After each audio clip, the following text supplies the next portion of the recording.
बिस्मिल्लाहिर्रहमानिर्रहीम।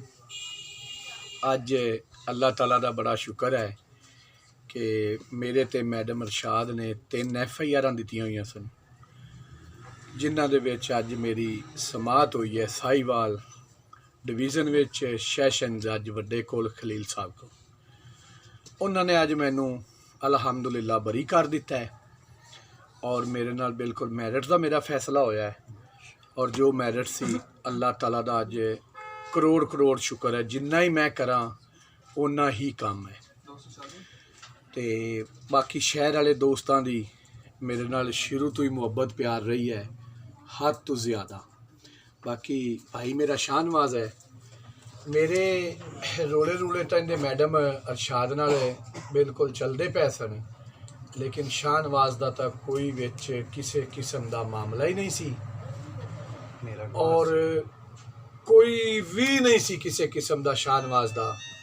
मेरे तो मैडम दे वो भी दीवानी चल रहे सन और ना ही कोई चुक्या तो मेरा मामला सी, मैं गवाह कर लगियाँ, ना ही मेरा कोई इन्हें जोड़ा परचा कराया मेरे प्लाट पर कब्जा किया गया और इनका प्लाट ही नहीं सी।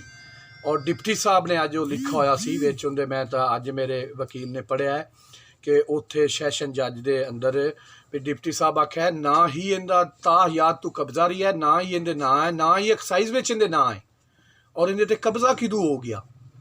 और अल्लाह का शुक्र है मैं अज 4 परचियां चूँ अज मैं बरी होया। तो मेरे भाई शाहनवाज का कोई किसी किस्म का इन्हों तो मुकम्मल ही नहीं सी इन्होंने परचियां या इनते आई थोड़ी इनकी 40 साल उम्र हो गई, 38 साल हो गई है, इनते आई थोड़ी एप्लीकेशन को नहीं। मेरे बिल्कुल मामले चलते पे ने और 2017 तो चलते पे ने और एक शरीफ बंदे नूं, एक मरीज़ बंदे नूं विच एवें बिल्कुल रखा गया। तो अल्लाह का शुक्र है मेरे दोस्तों ने मेरा बड़ा साथ किया है। तो पहला नंबर मैं ये आखना चाहना, जी मेरी ब्यादरी है इस बारी मेरी ब्यादरी ने मेरे नाल बड़ा ही साथ किया है। मेरे चाचिया ने, मेरे मामिया ने, मेरे दादके नानकिया ने मेरे नाल बड़ा साथ किया है, मैं उन्होंने बड़ा मशहूर हाँ। और शहर वाले दोस्तों ने तो फिर जो उन्हें कमेंट्स किए ने सारे दोस्तों को पता है, मैं पहले भी फेसबुक पर आदा बयान दिता सी भी आ मेरे दे मुकदमे ने आ मामला है, मैं सारा दसिया सी। तो बड़ा अल्लाह का वो शुक्र है कि अल्लाह ताला ने मैनू सुरखरू किया है। अच्छा सरदार साहब तुसी कह रहे जे कि बरी होए या कन्फर्म बेल होई? कन्फर्म बेल होई, लेकिन वो अल्लाह का शुक्र है मैं वो कन्फर्म बेल जज साहब ने बिल्कुल मैरिट दे फैसला कर दिता है, वो बरी होना ही इंशाल्लाह है। उनका वो पहला पैगाम है। शाहनवाज थोड़े तो भी उन्होंने FIR दी थी। जी एक सेकंड जी, आप मियाँ साहब बताइएगा कि मकामी जो हमारी नून लीग की क़यादत है, आपके रिश्तेदार हैं, MPA साहब है, हमारे मियाँ साहब है, MNA साहब है, उनका भी कुछ तावन आपके साथ रहा है आपकी बेल करवाने के सिलसिला में, या ये अदलिया ने आज खुद जज साहब ने मेरिट के ऊपर फैसले किए हैं? वैसे तो जिस बंदे का आप नाम ले रहे हैं नून लीग वाले का, ओ माय गॉड, मैं बस कोई बात नहीं करना चाहता ताकि उन्हों का झूठ भी सच है। मेरे एक अजीज़ ने उन्होंने नाम लिया, कोई पुलिस आई, कहते नवाज शरीफ भी के घर भी पुलिस गई टक्के होया, बिल्कुल ठीक है, लेकिन मेरे भाई मैं कोई इस मामले में हैगा, मैं कोई गुनहगार सी? और अज अलहमदुलिल्लाह मैनू सैशन जज साहिवाल दे ने मैनू बरी किया है। और मेरे भाई मेरी तो गल सच्ची भी, तो मैं इत्थों की नून लीग की क़यादत MPA साहब आखदा सरदार साहब वट्टू साहब ने बिल्कुल कर लिया। और मेरे भाई मैनू तू किधरे वेख, मैनू तू किधरे बना तो सही सबूत नाल, कोई गल तो कर, मैं तेरा नुकसान की मेरे भाई कर लिया। लेकिन मेरा कज़न है, मैं उस गल तो नहीं बचता, लेकिन ना ये गल ना करे, हर गल मेरे ते हल्फे आखिर बनाता है।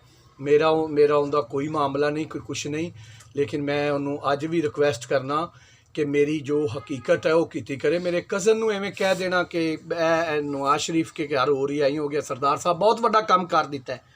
मेरे भाई मैंने तो काम का पता ही नहीं, मैनू तो कोई किसी किस्म का पट्टू हाँ मैं, या मैं सरदार हाँ या जो हाँ, मैनू कोई पता नहीं। जी मियाँ शाहनवाज साहब आप क्या कहेंगे इस बारे में? बिस्मिल्लाहिर्रहमानिर्रहीम। भाई मैं मेरी 36 साल उम्र होगी, 35-36 साल। मेरे ते अज तक किसी ने कोई एक दरखास्त तक नहीं दी और ना ही अलहमदुलिल्लाह मेरे ते ना मैं किसी ते ਬਿਲਕੁਲ ਅਸੀਂ ਝਗੜਿਆਂ ਤੋਂ ਪਾਕ ਹੈ ਔਰ ਵੈਸੇ ਹੀ ਦਿਲੀ ਤੌਰ ਤੇ ਗੁਸਾਣੇ ਹੈ ਝਗੜੇ ਤੋਂ, ਲੜਾਈ ਝਗੜੇ ਤੋਂ। ਆਸਫ ਭਾਈ ਨੂੰ ਪਤਾ ਹੈ, ਭਾਈ ਖਾਲਦ ਨੂੰ ਪਤਾ ਹੈ, ਤੁਹਾਨੂੰ ਸਾਰੇ ਸ਼ਹਿਰ ਵਾਲਿਆਂ ਨੂੰ ਪਤਾ ਹੈ ਕਿ ਇਸ ਕੰਮ ਤੋਂ ਵੈਸੇ ਹੀ ਗੁਸਾਣੇ ਹੈ। ਤੇ ਇਹਨੇ ਮੈਡਮ ਅਰਸ਼ਾਦ ਨੇ ਬੜਾ ਨਜਾਇਜ਼ ਕੀਤਾ ਮੇਰੇ ਤੇ, ਐਵੇਂ ਨਾਮ ਦੇ ਤੇ ਕਿਸੇ ਦੇ ਮਗਰ ਲੱਗ ਤੇ ਜਾਂ ਕਿਸੇ ਦੇ ਪਤਾ ਨਹੀਂ ਉਹਨੂੰ ਕਿੰਨੇ ਚਾਹਿਆ ਪੱਟਿਆ ਬਰਾਦਰੀ ਨੇ ਕਿੰਨੇ, ਲੇਕਿਨ ਮੈਂ ਕਿਸੇ ਦਾ ਨਾਮ ਨਹੀਂ ਲੈਂਦਾ। ਉਹਨੇ ਬਹੁਤ ਹੀ ਗਲਤ ਕੀਤਾ ਹੈ ਔਰ ਇੰਸ਼ਾਅੱਲਾ ਤਾਲਾ ਅੱਲਾ ਦੀ ਜ਼ਾਤ ਵਹਿੰਦੀ ਪਈ, ਅੱਲਾ ਦੀ ਜ਼ਾਤ ਨੇ ਅੱਜ ਵੀ ਇਨਸਾਫ ਕਰ ਦਿੱਤਾ ਹੈ ਔਰ ਬਹੁਤ ਅੱਛਾ ਕੀਤਾ ਅੱਲਾ ਨੇ। ਸਾਨੂੰ ਬੜੀ ਖੁਸ਼ੀ ਹੁੰਦੀ ਪਈ ਔਰ ਸਾਡੇ ਸ਼ਹਿਰ ਵਾਲੇ ਦੋਸਤਾਂ ਨੂੰ ਬੜੀ ਖੁਸ਼ੀ ਹੁੰਦੀ ਪਈ। ਤੇ ਬਸ ਮੈਂ ਇਹੋ ਹੀ ਕਹਿਣਾ ਚਾਹਾਂਗਾ। ਔਰ ਬਈ ਨਜ਼ਰਫਰੀਦ ਦੇ ਤੇ ਚਲੋ ਰੋਲੇ ਉਹਦੇ ਨਾਲ ਚੱਲਦੇ ਪਏ ਆਏ, ਮੇਰਾ ਨਾਮ ਵਿੱਚ ਰੱਖ ਤੇ ਮੈਨੂੰ ਪਰੇਸ਼ਾਨ, ਮੈਂ ਸਿਰਫ ਮੇਰਾ ਚਾਚੇ ਦਾ ਬੇਟਾ ਹੈ, ਮੈਂ ਇੱਕ ਉਹਦੇ FIR ਦੇ ਵਿੱਚ ਗਵਾਹ ਸੀ। ਉਹ ਕਾੜੇ ਮੈਂ ਇਹਦੇ ਨਾਲ ਪਰੇ ਤੇ ਗਿਆ, ਅੱਗੋਂ ਸੁਬਾਹ ਉਹਨੇ ਝੂਠੀ ਬਕੂਆ ਬਣਾ ਤੇ ਮੇਰੇ ਤੇ ਪਰਚਾ ਕਰਾ ਦਿੱਤਾ। ਤੇ ਬਸ ਇਹੋ ਹੀ ਭਾਈ।